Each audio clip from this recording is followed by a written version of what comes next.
We have a Medusa-themed new moon coming up on Saturday, May 16th. Do I have your attention yet? The themes of this new moon could actually be connected to what was going on in your life back around November 18th or 19th of 2021 and on April 30th in 2022. And this is because this new moon is aligned with the fixed star Algol. And the last time we had potent moon cycles that involved Algol was back in November of 2021 and April of 2022. Let's unpack the themes of Medusa and Algol together. And there's a lot of parallels between these guys. The fixed star Algol is actually considered the eye of the head of Medusa. So to understand what Algol represents, you also have to understand the story of Medusa. And I think a lot of you probably know this story, but for those of you that don't, Medusa was this beautiful maiden who happened to be mortal. The long story short is Medusa finds herself in Athena's castle, and Athena wasn't home, but Athena's boyfriend happened to be there, and he ended up assaulting her pretty bad. And Athena came home just to find Medusa there, and instead of getting mad at her man, she got mad at Medusa and cursed her. And Medusa was turned into this evil being. She was cursed to have these snakes for hair, and if anyone looked at her directly, they were turned to stone. Then, once the victim actually was re-victimized and made out to be the villain, Perseus, who's supposed to be this great hero, comes along and does that to her, and then uses her head to his advantage to defeat other people. She just gets victimized over and over and over again. The story of Medusa is a story of a victim that is turned into a villain, someone who is wronged and then further wronged all the way down the line. But what I find interesting about the imagery of Medusa, she has snakes for hair, and snakes in a lot of traditions are considered to represent wisdom, and wisdom that's kind of hard-earned, right? Snakes shed their skin, which is like a representation of going through something really difficult and transforming yourself, turning that pain into something really, really good. So this new moon is suggesting that we're going to have a month that's going to be colored with some of these themes. And one of the best things that we can do is be super intentional this next month about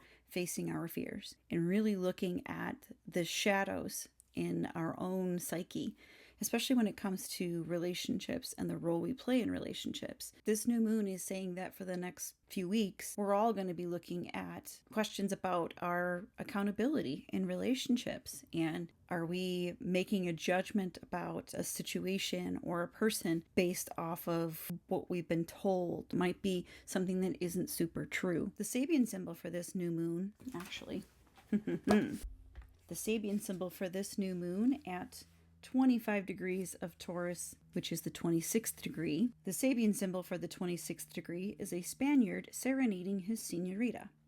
And what I find really interesting about this particular Sabian symbol, it talks a lot about a caution of don't be fooled by love bombing, or if somebody comes back and tries to get back in your good graces, try to be discerning and recognize what is fluff and what isn't really real versus when someone is really taking accountability. In the 360 Degrees of Wisdom book by Linda Hill, she describes the keywords of this particular degree as looking through pretense, shared feelings, love or passion, spontaneity, welling expressions of romance, being in tune with another, soulmates, chivalry, reverting back to old methods of relating, spinning tales to get a response, knowing what to say and when, music, singing, the use of the voice, foreign voices, guitars, getting one's message across. And the caution of this degree is a ruse performed to achieve a goal by deception,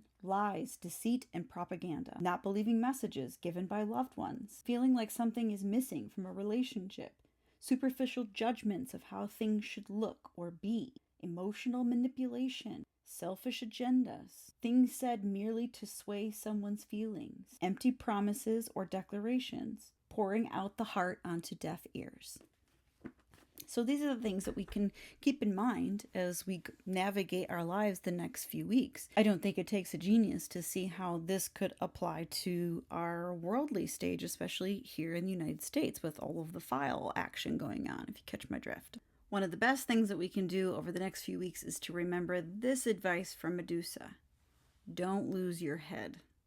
Wherever this new moon is happening at, this is the area of your life. You need to keep that in mind. It's important to keep it cool and know when to strike.